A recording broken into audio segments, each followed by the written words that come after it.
দেবীর পিতামহ শ্রীকৃষ্ণ চক্রবর্তী ছিলেন প্রখ্যাত পণ্ডিত, শাস্ত্রজ্ঞ বটে। রাজা রাজবল্লভের প্রতিষ্ঠিত রাজনগরের দ্বার পণ্ডিত ছিলেন তিনি। তৎকালীন যুগের প্রথানুসারে পুরস্কার স্বরূপ প্রচুর ব্রহ্মোত্তর সম্পত্তি লাভ করেন শ্রীকৃষ্ণ চক্রবর্তী। ওয়ারিশ সূত্রে এসে সম্পত্তির 1/3 মালিক হন তাঁরই জ্যেষ্ঠ পুত্র সদানন্দ ভট্টাচার্য। তিনি স্বর্গারোহণ করলে উক্ত সম্পত্তির অধিকারী হন তাঁরই একমাত্র সন্তান কমলা দেবী। রাধা মাধব কমলা দেবীর পানি গ্রহণ করেন।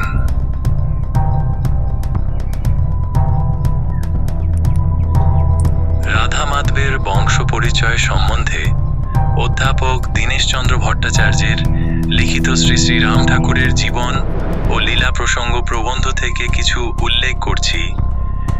দক্ষিণ বিক্রমপুরে অধুনা নদীমগ্ন জবসা নামক বিখ্যাত গ্রামে বিদ্যালঙ্কার নামে পরিচিত একটি পরিবার ছিল। রাঢ়ী ও ভরদ্বাজ গোত্রকাচনার মুখুটি শ্রীহরি ঠাকুরের সন্তান। আদিপুরুষ শ্রীহরি তর্কপঞ্চাননের অধস্তন ষষ্ঠ পুরুষ রমাবল্লভ বিদ্যালঙ্কার একজন প্রসিদ্ধ পণ্ডিত ছিলেন।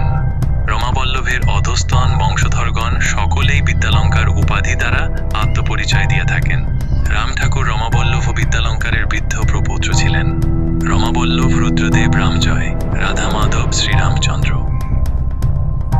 এই বংশ বিদ্যাবত্তায় প্রসিদ্ধ না হইলেও পুরুষানুক্রমে তপর প্রভাব সম্পন্ন ছিল এবং বেলপুকুরের আদি সিদ্ধ রামচন্দ্র ভট্টাচার্যের এক বৃদ্ধ প্রপৌত্র অভয়ানন্দ ঠাকুর উক্ত জবসা গ্রামে আসিয়া বাস স্থাপন করেন। রাম ঠাকুরের পিতৃগুরু মৃত্যুঞ্জয় ন্যায় পঞ্চানন অভয়ানন্দ ঠাকুরের পৌত্র এবং রুদ্রদেব তর্কপঞ্চাননের পুত্র ছিলেন। পিতৃকুলের প্রবাহমান এই অধ্যাত্মধারা লক্ষ্য করা আবশ্যক।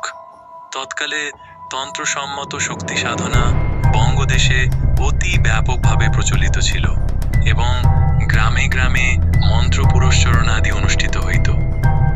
রাধা মাধব চক্রবর্তী উচ্চাঙ্গের তান্ত্রিক সাধক ছিলেন এবং তাহার জীবন অত্যন্ত কঠোর সাধনা দ্বারা নিয়ন্ত্রিত ছিল। তিনি যাবজ্জীবন নিরামিষাশী ছিলেন এবং দীক্ষার পর হইতে প্রতিদিন নিয়মিত রূপে হোম করিতেন।